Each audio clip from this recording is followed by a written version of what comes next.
الحمد لله رب العالمين والعاقبة للمتقين والصلاة والسلام على سيدنا وحبيبنا وحبيب رب العالمين محمد وعلى آله وأصحابه ومن هدى بهديه إلى يوم الدين. أما بعد، أعوذ بالله من الشيطان الرجيم. بسم الله الرحمن الرحيم. كل نفس ذائقة الموت وإنما توفون أجوركم يوم القيامة فمن زحزح عن النار وأدخل الجنة فقد فاز وما الحياة الدنيا إلا متاع الغرور. وقال النبي صلى الله تعالى عليه وسلم: ما تدرين في هذه الليل، يعني ليلة النصف من شعبان، أو كما قال عليه الصلاة والسلام. بزرگوں، بھائیوں اور عزیز نوجوان دوستوں، اللہ رب العزت اپنے کلام عظیم قرآن مجید میں ارشاد فرما رہے ہیں: وہ جاندار کو موت کا مزہ چکھنا ہے. وَإِنَّمَا تُوَفَّوْنَ أُجُورَكُمْ يَوْمَ الْقِيَامَةِ، اور تمہیں تمہارے اعمال کا پورا پورا بدلہ ملے گا، اور یہ بدلہ تمہیں قیامت کے دن دیا جائے گا. فَمَنْ زُحْزِحَ عَنِ النَّارِ وَأُدْخِلَ الْجَنَّةَ فَقَدْ فَازَ، پس جس آدمی کو جہنم سے بچا لیا گیا اور جنت میں داخل کر دیا گیا تو وہ کامیاب ہو گیا. وَمَا الْحَيَاةُ الدُّنْيَا إِلَّا مَتَاعُ الْغُرُورِ، اور یہ دنیا کی زندگی تو بس ایک دھوکے کا سامان ہے. آیت کریمہ میں اللہ رب العزت اپنے بندوں کو خبردار کر رہا ہے کہ دیکھو، اس دنیا کے اندر تم کتنی ہی اونچی اڑانیں اڑ لو، کتنی ہی موج مستیاں کر لو، کتنی ہی عیاشیاں اور مکاریاں کر لو، کتنی ہی شاندار زندگی گزار لو، یا پھر مصیبتوں اور پریشانیوں کی حالت سے گزر جاؤ، دکھ اور تکلیف کی حالت سے گزر جاؤ، اس دنیا میں باقی رہنے والا کچھ بھی نہیں ہے. لوٹ پھر کر ایک آخر آنا ہے جس کا نام ہے موت. موت موت اور اس موت کے پل سے ہر انسان کو گزرنا ہے. الموت جسر یوصل الحبیب الی الحبیب، موت ایک پل ہے، جو کوئی اس پل سے گزر گیا تب جا کے وہ اپنے حبیب اور محبوب سے جا کے ملتا ہے. تو موت ایک یقینی چیز ہے. ایک نہ ایک دن ہر انسان کو اس راستے سے گزرنا ضروری ہے، مگر جب تک یہ انسان حیثیت والا ہوتا ہے، یہ انسان طاقت والا ہوتا ہے اور اونچے عہدوں پر فائز ہوتا ہے، اس وقت اس انسان کی آنکھوں کے اوپر پردے پڑے ہوئے ہوتے ہیں اور یہ موت ہے جو اس کو یاد ہی نہیں آتی. اسی لیے قرآن کریم میں اللہ رب العزت نے جگہ جگہ اپنے بندوں کو اسی موت کے بارے میں یاد دلایا ہے اور فرمایا کہ دیکھو، اس دنیا کی زندگی میں تمہیں ہمیشہ رہنا نہیں ہے، ایک دن اس راستے سے تمہیں گزرنا ہے، لہذا اس دنیا کے اندر زندگی گزارو تو یہ سوچتے ہوئے زندگی گزارو کہ یہ زندگی ہمارے لیے آخرت کے اعتبار سے فائدہ مند ہے یا نقصان دہ ثابت ہے۔ کیونکہ جو لوگ اللہ اور اس کے رسول کے حکم کے مطابق زندگی گزارتا ہے تو ان کا ٹھکانہ اللہ جنت بنا دے گا، اور جو اللہ اور اس کے رسول کی نافرمانی کرتے ہوئے زندگی گزارے گا تو ان کے لیے ٹھکانہ جہنم ہوگا۔ بس یہ دو ہی ٹھکانے ہیں۔ اب آپ اپنا ٹھکانہ جنت بنا رہے ہیں یا جہنم بنا رہے ہیں، یہ ہر انسان کو اپنے بارے میں خود سوچنا ہے۔ عائشہ صدیقہ رضی اللہ تعالی عنہا روایت کو نقل فرماتی ہے کہ نبی پاک صلی اللہ علیہ وسلم نے ارشاد فرمایا، اے عائشہ کیا تم جانتی ہو شعبان کی 15ویں رات میں کیا ہوتا ہے، جسے ہم شب براءت کہتے ہیں، بری رات کہتے ہیں، جو آج ہے، آج بری رات ہے، شب براءت ہے، اس رات میں کیا ہوتا ہے؟ عائشہ صدیقہ رضی اللہ تعالی عنہا عرض کرنے لگی، اللہ کے نبی ہمیں معلوم نہیں ہے کہ اس رات میں کیا ہوتا ہے۔ نبی پاک صلی اللہ علیہ وسلم نے ارشاد فرمایا، اے عائشہ آج کی رات میں یعنی شب براءت میں آئندہ سال جتنے بھی بچے دنیا میں پیدا ہونے والے ہیں ان سب بچوں کے نام لکھے جاتے ہیں کہ فلاں فلاں جگہ یہ بچہ پیدا ہوگا، کہاں لڑکا پیدا ہوگا، کہاں لڑکی پیدا ہوگی۔ یہ سب ان فرشتوں کو جن کی ڈیوٹی ہوتی ہے ان کو لکھ کر پورے سال کا حساب دے دیا جاتا ہے۔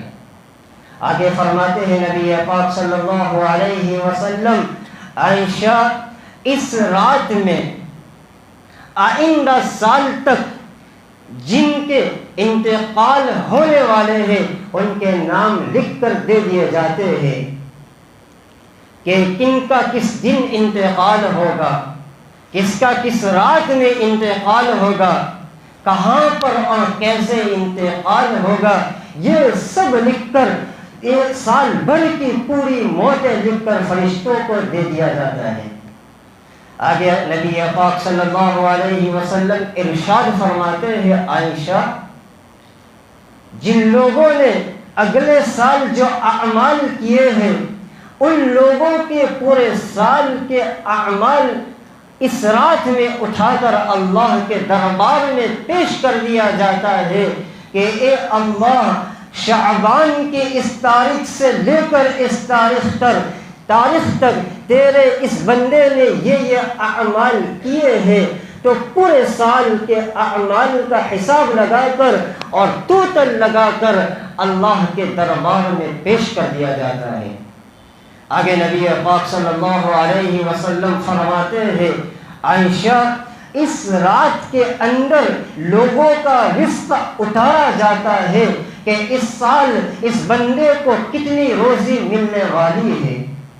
اب جب اللہ رب العزت نے انسان کی پورے سال کی روزی لکھ دی ہے تو پھر یہ انسان گھبراتا کیوں ہے، پریشان کیوں ہوتا ہے کہ میرا اب کیا بنے گا، میرا گھر کیسے چلے گا، میرا کیا ہوگا، میرے گھر والوں کا کیا ہوگا؟ نبی پاک صلی اللہ علیہ وسلم ارشاد فرماتے ہیں کہ انسان کو جس طرح اس کی موت تلاش کرتی ہے اسی طرح انسان کو اس کا رزق تلاش کرتا ہے کہ تیرا رزق یہاں پر لکھا ہے۔ اب جس بہانے سے اس کو ملنا ہوتا ہے اس بہانے سے اس انسان کو رزق پہنچ جاتا ہے۔ رزق پہنچنے کی مختلف شکلیں اور طریقے ہیں۔ کسی کا رزق اللہ نے قرآن کریم کی خدمت سے جوڑا ہے، کسی کا رزق اللہ نے مصلح اور امامت سے جوڑا ہے، کسی کا رزق اللہ نے مسجد اور مدرسوں سے جوڑا ہے، کسی کا رزق اللہ نے کاروبار، دکان، مزدوری اور کھیت سے جوڑا ہے، تو کسی کا رزق اللہ نے رکشے سے جوڑا ہے، ٹرین سے جوڑا ہے، بس سے جوڑا ہے، ہوائی جہاز سے جوڑا ہے۔ تو رزق حاصل کرنے کی اور رزق پہنچنے کی مختلف شکلیں اور طریقے ہیں۔ اب آپ انسان ہیں، آپ سمجھدار ہیں، عقل مند ہیں، آپ محنت کرتے ہیں، مزدوری کرتے ہیں، کاروبار کرتے ہیں، نوکریاں کرتے ہیں، کوششیں کرتے ہیں کہ میرا رزق، میرے حصے کا رزق میں کیسے حاصل کروں۔ لیکن کیڑے مکوڑے کو کیا معلوم کہ رزق کیسے حاصل ہوگا؟ جانوروں کو کیا معلوم کہ رزق کیسے حاصل ہوگا؟ بے عقل چیزوں کو کیا معلوم کہ ان کی روزی کہاں سے آ رہی ہے؟ اور ایک بات یاد رکھنا کہ جس کے حصے کا جو رزق ہوتا ہے وہ اس کو پہنچ کر ہی رہتا ہے۔ آپ کے حصے کا رزق نہیں ہے، لیکن آپ نے کھا لیا، الٹی ہو جائے گی۔ اب الٹی ہو گئی تو کیا معلوم کتنے کیڑے مکوڑے کا اس سے پیٹ بھرے گا، کتنے جانوروں کا اس سے پیٹ بھرے گا۔ اللہ نے ان کا رزق یہاں لکھا تھا اور اس طرح ان کو ملنا تھا، ورنہ آپ مستقل جانوروں کو اور کیڑے مکوڑے کو رزق ڈالنے والے نہیں تھے۔ آپ کو تو بہانہ بنایا گیا، ذریعہ بنایا گیا، جس کو آپ کچھ دیر پہلے گندا اور ناپاک سمجھ رہے تھے۔ آپ کے برتن میں کچھ بچا ہوا ہوتا ہے جسے دھو کر آپ نالی میں پھینک دیتے ہیں، اب یہ نالی کے کیڑے مکوڑے کا رزق بن گیا۔ تو رزق کہاں سے آتا ہے، کہاں سے پہنچے گا، کیا سبب بنے گا، یہ تو اللہ ہی کو معلوم ہے اور اللہ ہی جانتا ہے۔ لیکن اے انسان، تیرے اختیار میں محنت کرنا ہے، کوشش کرنا ہے۔ تو جتنی ہمت اور طاقت کے ساتھ محنت کر سکتا ہے، کوشش کرتا ہے۔ عائشہ صدیقہ رضی اللہ تعالی عنہا نبی اکرم صلی اللہ علیہ وسلم سے عرض کرنے لگی، اے اللہ کے رسول، کیا اللہ کی رحمت ہی سے ہر شخص جنت میں جائے گا؟ سوال کیا ہے کہ اللہ کے نبی، اللہ کی رحمت سے ہی ہر شخص جنت میں جائے گا؟ جس پر اللہ کی رحمت نہیں ہوگی، چاہے عمل کتنے بھی ہو اور کیسے بھی ہو، کیا اس پر اللہ کی رحمت نہیں ہوگی اور وہ جنت میں نہیں جائے گا؟ نبی پاک صلی اللہ علیہ وسلم نے ارشاد فرمایا، عائشہ، ہاں، جنت میں جو بھی جائے گا وہ اللہ کی رحمت سے جائے گا۔ آگے عائشہ صدیقہ رضی اللہ تعالی عنہا عرض فرما رہی ہے، اللہ کے نبی، کیا آپ کے اللہ کی رحمت سے جنت میں جائیں گے؟ آقا صلی اللہ علیہ وسلم نے اپنا ہاتھ سر مبارک کے اوپر رکھا اور فرمایا، عائشہ، میں بھی اپنے بارے میں کچھ نہیں کہہ سکتا جب تک کہ میرا مولا میرے اوپر رحمت کا سایہ نہ کر دے۔ یہ آپ نے 3 مرتبہ فرمایا۔ بھائیو، کوشش کرتے جائیے، محنت کرتے جائیے، عمل کرتے جائیے، لیکن بھروسہ عمل پر نہ کرے، بھروسہ اللہ کی رحمت پر کرے۔ جس پر اللہ کی رحمت ہوگی، اللہ اسے اپنی رحمت سے جنت میں داخل کرے گا۔ اور زندگی کا مقصد بھی اصل یہی ہے کہ اللہ کرم فرما دے، اللہ کرم فرماتے ہوئے اور اپنی رحمت سے جنت میں داخل فرما دے۔ زندگی کا مقصد یہی اصل ہے۔ حضرت ابو موسیٰ اشعری رضی اللہ تعالی عنہ روایت کو نقل فرماتے ہیں کہ آقا صلی اللہ علیہ وسلم نے ارشاد فرمایا کہ شعبان کی 15ویں رات میں اللہ رب العزت غروب آفتاب سے لے کر طلوع فجر تک، آج شعبان کی 15ویں رات ہے، شب برات ہے، تو آج اللہ رب العزت جیسے ہی سورج ڈوبا تھا، اللہ پہلے آسمان پر جلوہ افروز ہے اپنی شان کے مطابق، تو اللہ رب العزت غروب آفتاب سے لے کر طلوع فجر تک شب براءت میں اپنی رحمتیں، برکتیں اور مغفرتوں کو لے کر پہلے آسمان پر تشریف لے آئے ہیں، اور پھر اپنے بندوں کو آواز دیتا ہے حل من مستغفر اغفرہ، ہے کوئی مجھ سے مغفرت مانگنے والا، میں اس کی مغفرت کر دوں، ہے کوئی مجھ سے معافی مانگنے والا، میں اسے معاف کر دوں، ہے کوئی اپنے گناہوں سے توبہ کرنے والا، اس کی توبہ کو میں قبول کر لوں۔ پھر اللہ آواز دیتا ہے کوئی مجھ سے رزق طلب کرنے والا، میں اس کو رزق عطا فرماؤں، اور پھر اللہ آگے آواز دیتا ہے کوئی پریشان حال جو مجھ سے دعا مانگے، میں اس کی پریشانی کو دور کر دوں۔ نبی پاک صلی اللہ علیہ وسلم ایک روایت میں ارشاد فرماتے ہیں کہ آج کی رات میں یعنی شب براءت میں اللہ رب العزت اپنے سارے بندوں کی مغفرت فرما دیتا ہے سوائے چند لوگوں کے۔ آج کی رات اللہ تمام انسانوں کی بخشش اور مغفرت فرما دیتا ہے سوائے چند لوگوں کی، جس میں سے مشرک ہے، قطع رحمی کرنے والا، ازار پتلون اور پیند ٹخنوں سے نیچے لٹکانے والا، ناحق قتل کرنے والا، شراب کا عادی اور کینہ پرور، ایک مسلمان دوسرے مسلمان سے اپنے دل میں کینہ اور بغض رکھے ہوئے ہوتا ہے، اللہ اس کی مغفرت نہیں کرتا ہے۔ اگر آپ کو اپنے دل سے، اپنے دل کو کینہ، بغض، حسد اور نفرتوں سے پاک صاف رکھنا ہے تو قرآن کریم کی بتلائی ہوئی اس دعا کا اہتمام کیا کیجئے۔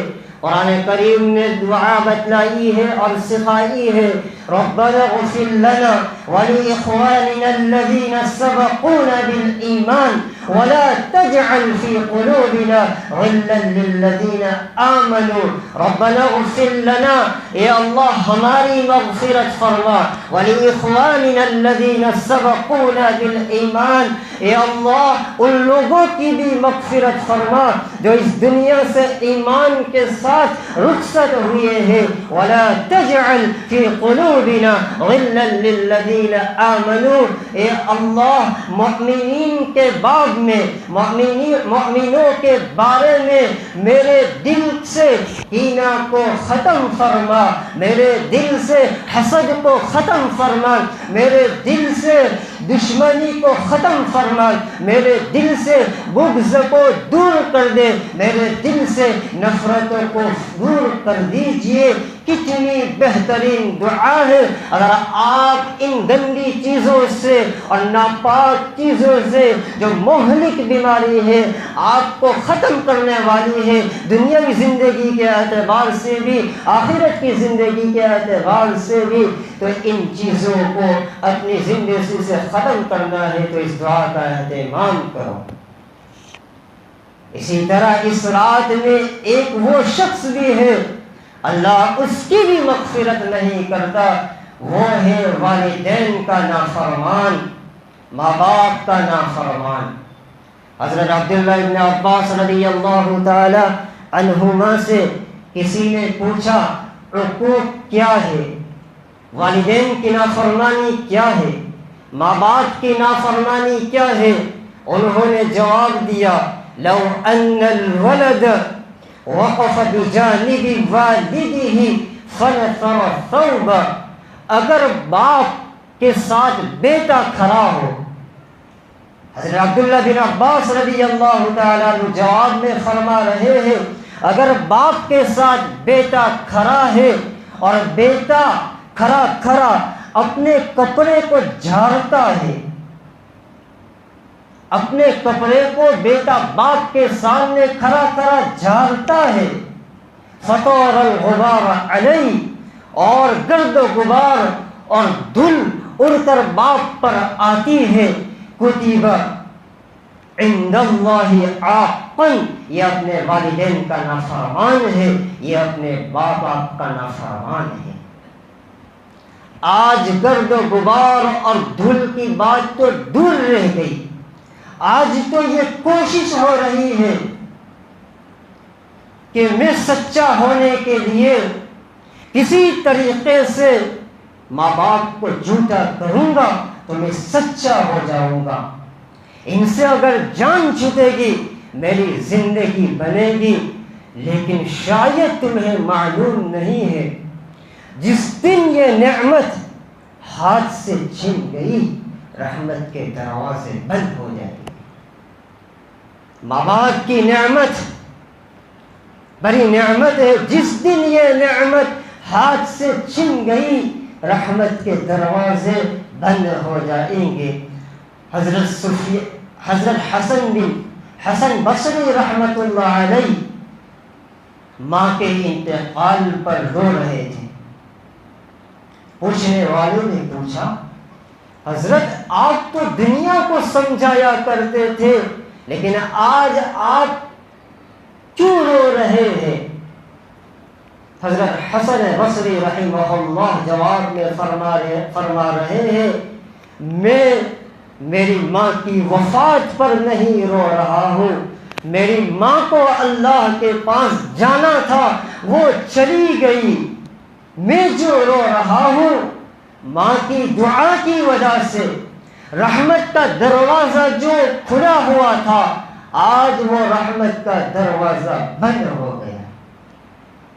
میرے بھائیوں، والدین کی نافرمانی سے اپنے آپ کو بچائیے، ان کی عزت اور احترام میں کسی چیز کی کمی نہیں ہونی چاہیے.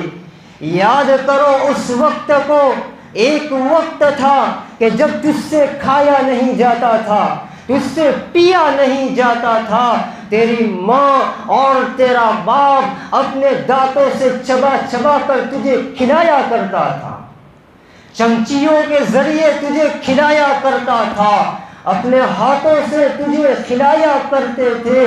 آج وقت ہے وہ بوڑھے ہو گئے ہیں، ان کے اندر طاقت اور حرکت نہیں ہے، تو زیادہ کچھ نہیں کر سکتا تو نہ کر، کم از کم ان کو بدلہ تو دے دیا کر. زیادہ تو ماں باپ کے لیے کچھ نہیں کر سکتا نہ کر، انہوں نے جو تیرے پیچھے کوششیں اور قربانیاں دی ہیں ان کا بدلہ تو دیا کر. یاد کر اس وقت کو کہ اپنا لباس تجھ سے چینج اور تبدیل نہیں ہوا کرتا تھا، تو خود سے اپنے ہاتھوں سے کپڑے نہیں تبدیل کر سکتا تھا، لیتے لیتے تیرے ماں باپ نے تجھے کپڑے چینج کروائے ہیں. آج وہ بوڑھے ہو گئے ہیں، کم از کم ان کے پاس جا کر تو اچھے اور نئے اور دھلے ہوئے کپڑے تو پیش کر دیا کر. یاد کر اس وقت کو کہ تو اپنی خود کی گندگی اور ناپاکی، اپنے خود کا پیشاب اور پاخانے میں جتھرے ہوئے تھا، ساری دنیا تجھ سے نفرت کرتی تھی، گن اور کراہت کرتی تھی، لیکن آر اور گن اور کراہت کسی کو محسوس نہیں ہوتی تھی. تو تیری ماں تھی اور تیرا باپ تھا. آج تجھے کیا ہو گیا کہ تو آر اور گن اور کراہت ماں باپ سے کرتا ہے؟ آج تو کہتا ہے میرے ماں باپ کو کیا ہو گیا ہے؟ ارے یاد کر اس وقت کو کہ تجھے انگلی پکڑ کر چلنا سکھایا، جب تو پہلا قدم چلا تھا تو کس طرح انہوں نے اللہ کا شکریہ ادا کیا تھا، خوشیاں منائی گئی تھی اور مٹھائیاں تقسیم کی گئی تھی اور لوگوں کو خوشی خوشی بتلا رہے تھے، دیکھو دیکھو، سنو سنو، میرے بیٹے نے چلنا سیکھ لیا ہے، آج تو ان کا سہارا نہیں بن سکتا، کم از کم ان کو مسجد آنا ہے، خود ہاتھ پکڑ کر مسجد تو لے آ، اگر ان کو کہیں جانا ہے ان کے ساتھ تو جایا کر، آج وہ ہے ماں باپ کے ساتھ کہیں سفر میں جانا ہے، ہمارے بھائیوں کو شرم محسوس ہوگی، اگر ان کو کہیں جانا ہے تو ان کی سواری کا انتظام کر لیا کر، یاد رکھنا کما تدین تدان، جیسا تم کرو گے ویسا تمہاری اولاد تمہارے ساتھ کرے گی، جیسا تم کرو گے ویسا تمہاری اولاد تمہارے ساتھ کرے گی۔ تو آج کی رات میں ماں باپ کا نافرمان جو ہوتا ہے اللہ اس کی بھی مغفرت نہیں کرتا۔ نبی پاک صلی اللہ علیہ وسلم اسی طرح اس رات کے حوالے سے فضیلت بیان فرما رہے ہیں کہ اس رات کو قیام کیا کرو، شب براءت میں قیام کیا کرو، یعنی اللہ کی عبادت کیا کرو، اور جب رات گزر کر دن آ جائے تو دن میں روزہ رکھا کرو۔ بھائیو، اللہ رب العزت نے یہ مبارک رات ہمیں نصیب فرمائی ہے، اللہ جتنی توفیق دے اتنی عبادت کرے، کسی کو قرآن پاک کی تلاوت کی توفیق دے وہ قرآن پاک کی تلاوت کرے، کسی کو دعا استغفار کی توفیق دے وہ دعا استغفار کرے، کسی کو درود شریف پڑھنے کی توفیق دے وہ درود شریف پڑھے، کسی کو نفل نماز پڑھنے کی توفیق دے وہ نفلی نماز پڑھے، یہ سب عبادتوں میں لکھا جاتا ہے، اور جسے دن میں روزہ رکھنے کی توفیق دے تو وہ روزہ رکھ لے، اگر کوئی اپنا حساب اللہ کے یہاں نیکیوں کے اعتبار سے بڑھانا چاہتا ہے تو دن میں روزہ رکھ لے، اللہ کے یہاں دینے میں کوئی کمی نہیں ہے۔ اللہ رب العزت ہمیں اس رات کی بھی قدر کرنے کی توفیق نصیب فرمائے اور دن کی بھی قدر کرنے کی توفیق نصیب فرمائے۔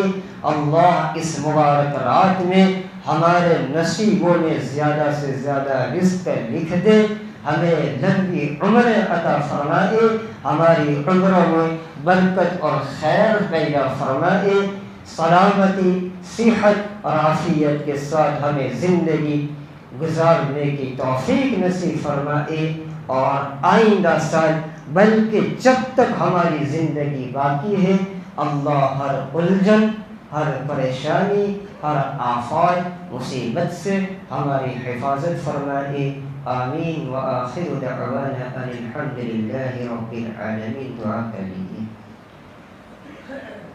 اللهم لك الحمد كما أنت أهل، فصل على محمد كما أنت أهل، وافعل بنا ما أنت أهل، فإنك أنت أهل التقوى وأهل المغفرة۔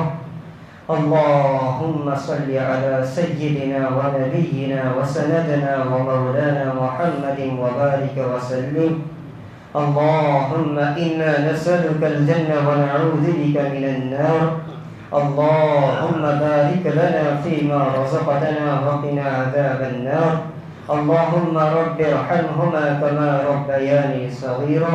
اللهم اغفر لنا ولوالدي، اللهم اغفر لنا ولوالدي، اللهم اغفر لنا ولوالدي ولأساتذتنا ولمشائخنا ولأقاربنا ولجميع المؤمنين والمؤمنات والمسلمين والمسلمات الأحياء منهم والأموات برحمتك يا أرحم الراحمين۔ اللهم ربنا آتنا في الدنيا حسنة وفي الآخرة حسنة وقنا عذاب النار۔ اللہ اپنے فضل و کرم سے ہم سب کو معاف فرما، اللہ آئندہ گناہوں سے بچنے کی توفیق نصیب فرما، اللہ معاف فرما۔ اللہ اس رات میں تو آسمان اول پر جلوہ افروز ہے اور تو آواز دے رہا ہے حل من مستغفر، ایک کوئی معافی مانگنے والا میں اسے معاف کر دوں۔ اللہ یہ گنہگار کا مجمع تیرے سامنے بیٹھا ہے اور اپنی بخشش کی مغفرت کی بھیک مانگ رہا ہے۔ اللہ تو سب سے زیادہ حیا اور شرم کرنے والا ہے، جب کوئی بندہ تجھ سے بھیک مانگے سوال بن کر آئے تو اسے خالی ہاتھ لوٹانے پر شرماتا ہے۔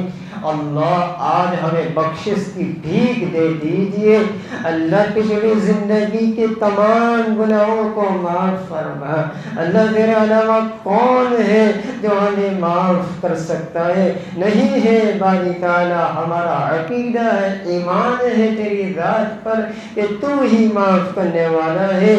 اللہ خالی اللہ اٹھے ہوئے ہاتھ کو خالی نہ لوٹانا، آج ہمیں معاف فرما، ہمارے ماں باپ کی بخشش فرما، اللہ کی بخشش فرما۔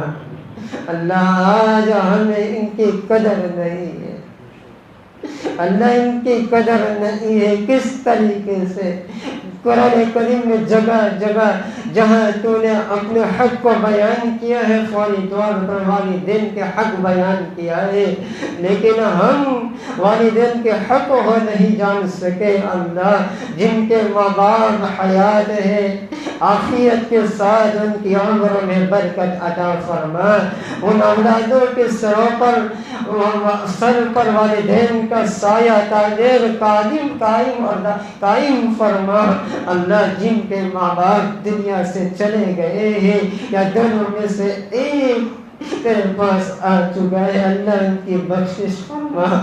اللہ مجمع میں کتنے لوگ ہوں گے جن کے ماں باپ تیرے پاس آ چکے ہیں، اللہ ان ماں باپ کی بخشش فرما، ان کے درجات کو بلند فرما، اللہ ان کی کروٹ کروٹ بخشش فرما، خصوصاً میری والدہ کی۔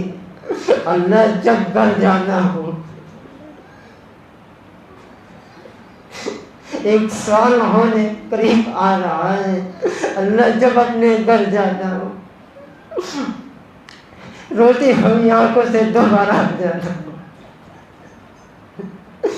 گھر میں ہر چیز موجود ہونے کے باوجود پورا گھر کانٹنے دوڑتا ہے، اللہ میری والدہ کی مکمل بخشش فرما، حاضرین مجلس کے والدین کی بخشش فرما، اللہ ان کے درجات کو بلند فرما۔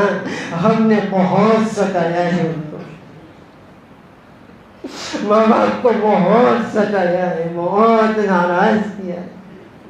کتنے ماں باپ تو ایسے ہو گئے کہ اولاد سے ناراض ہو کر تیرے پاس آ گئے ہیں۔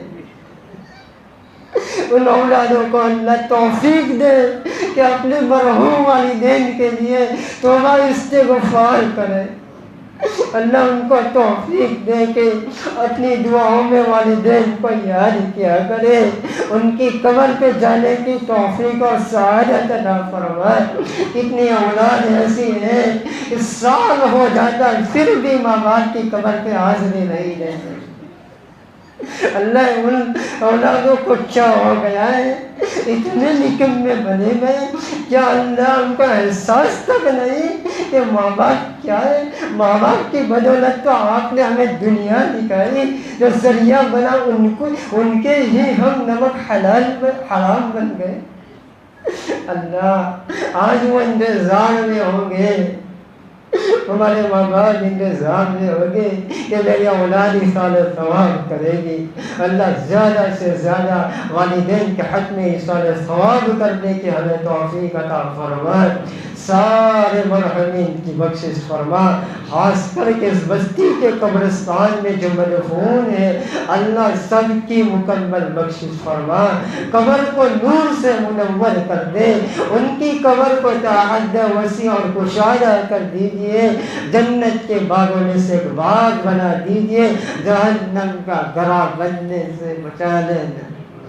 اللہ قبر سے بڑا ڈر لگتا ہے، موت سے تو ہمیں محبت ہے، ہم چاہتے ہیں، مانگتے ہیں ہم سے کلیمے والی موت نصیب کرنا، وقت مقررہ پر خاتمہ بالخیر عطا فرما، لیکن قبر کا نام سننے جسم ہل جاتا ہے۔ تیرے نبی نے فرمایا قبر میں کیڑے مکوڑے ہوں گے، سانپ بچھو ہوں گے، اللہ ان کا مقابلہ کیسے کر پائیں گے؟ وہ اندھیروں کا گھر ہے، دنیا میں بجلی چلی گئی ہم حیران ہو جاتے ہیں، قبر میں اندھیرا ہی اندھیرا ہے۔ اللہ اس اندھیرے میں تیری مدد کے علاوہ، تیرے ساتھ کے علاوہ ہمارا کوئی نہیں ہوگا۔ اللہ ہمارا سہارا بن جائیے، ہماری مدد فرمانا، قبر کے کیڑے مکوڑے سے ہمیں ہمارے جسم کو محفوظ رکھنا۔ اللہ ہمارے مرحومین کے قبروں کو اللہ ہر تکلیف دہ والی چیزوں سے محفوظ رکھنا۔ اللہ بیماروں کو شفا کاملہ عاجلہ مستمرہ نصیب فرما۔ اللہ جو قرض میں ڈوبا ہے آج کی رات فیصلہ فرما دے، قرض سے چھٹکارا دے دیجیے اللہ۔ مجمع میں کتنے ایسے ہوں گے جو حالات کے شکنجے میں ہوں گے، حالات سے نکلنا چاہتے ہوں گے، نکلنے کی کوئی سبیل ان کے پاس نہیں ہوگی، کوئی راستہ نہیں ہوگا، راستہ تلاش کر رہے۔ اللہ تو اپنے خزانہ غیب سے ہر ایک کی ہر چھوٹی بڑی پریشانیاں ختم فرما۔ اللہ جو بے روزگار ہے حلال پاکیزہ طیب روزی سب کو نصیب فرما۔ اللہ وسعت والی روزی کا فیصلہ فرما۔ اللہ مخلوق کا محتاج نہ بنانا، اس شرمندگی سے ہمیشہ ہمیں بچائے رکھنا۔ مخلوق کے سامنے سواری بن کر یا ہاتھ پھیلا کر کبھی بھی کھڑا نہ کرنا۔ اللہ ہر ضرورت کو وقت سے پہلے ختم فرما دیجیے۔ اللہ اس رات میں جنہوں نے ہمیں دعاؤں کا کہا ہے، لکھا ہے، جو ہم سے توقع امیدیں رکھتے ہیں، اللہ ہر ایک کی ہر جائز تمنا مقاصد میں کامیابی عطا فرما، اسے پورا فرما۔ اللہ آج آپ سے کہتے ہیں آج تک کہ ہم نے زندگی گناہوں میں گزاری ہے، آئندہ ہم آپ سے عہد کرتے ہیں کہ گناہوں سے دور رہیں گے، گناہوں سے بچنے کی کوشش کریں گے، ہمیں دور رکھنا گناہوں سے۔ اگر یہ پاؤں گناہوں کی طرف جائے، پیشانی کے بال پکڑ کر تیری ہدایت کی طرف لے آنا ہے۔ اللہ ہمیں نیک صالح متقی پرہیزگار بنا دے۔ اللہ عافیت کے ساتھ اللہ اس رات گزارنے والا بنانا، اس رات میں جتنی بھی خیر و بھلائی برکتیں ہیں ہمیں عطا فرما، خاص کر حاضرین مجلس ہمارے گھر والوں کو عطا فرما، امت مسلمہ کو عطا فرما۔ ہماری دعا نبی پاک صلی اللہ علیہ وسلم کے صدقے میں قبول فرما۔ وصلی اللہ علی النبی الکریم برحمتک یا ارحم الراحمین۔